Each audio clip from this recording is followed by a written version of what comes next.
from the Ministry of Foreign Affairs and Regional Integration, where the meeting between the U.S. Ambassador Virginia Palmer and, of course, high officials of the Ministries of Trade, Finance, and also now the Foreign Affairs Minister is just concluding. What you see now is that in a few minutes from now, we will see the American Ambassador Virginia Palmer fire out at that meeting. It's been hours of a very engaging moment today that we've seen, and of course you can see the ambassador there filing out after a meeting this morning. But Ambassador, good morning. Do you have any few words to share with us? Well, I had a great meeting with the Minister of Foreign Affairs, and we talked about how the relationship with Ghana is very strong and how we can keep it going that way, and the sort of details of what these global tariffs are, and some things where the United States and Ghana can improve our trade relations. We're in the lowest tariff regime. What does that mean to, between the relations that we have? Well, I hope that it means that Ghana will have some benefit vis-a-vis its competitors, but we'll dig in and continue to talk. I feel you've convinced the minister enough.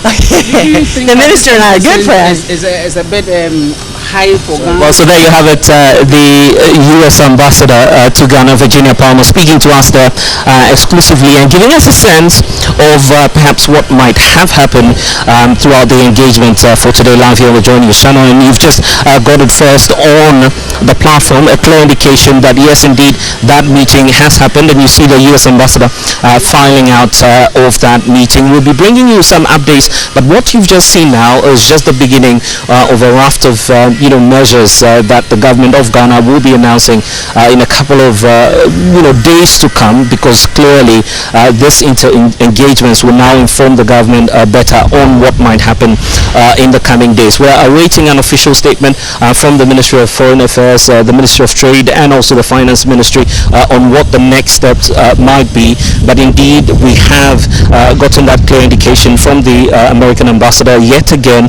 repeating the quote she repeated to us a couple of days ago when she hosted a few of us as journalists and explaining to us perhaps what might have been going on in the U.S., specifically in Washington. And for her, despite the rhetoric and despite all that's happening in the U.S., Ghana indeed remains important to the U.S., a reason for which she indeed honored the invitation here today, which in diplomatic terms indicates that the ambassador is willing to engage with the Ghanaian counterparts. We're not sure of what the next moves might be. All we've seen so far is the directive from the president indicating to the finance minister to take a number of measures as alternative moves in the wake of the Trump directives.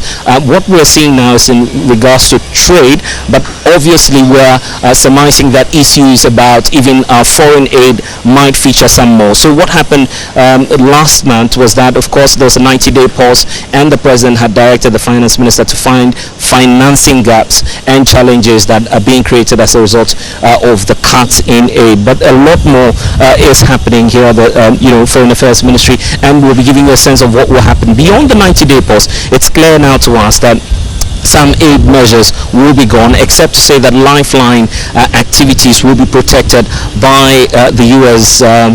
government. They have clearly indicated to us that life-saving measures in terms of health, which is costing us somewhere around 70 million in terms of the aid we're receiving from the United States, will be maintained.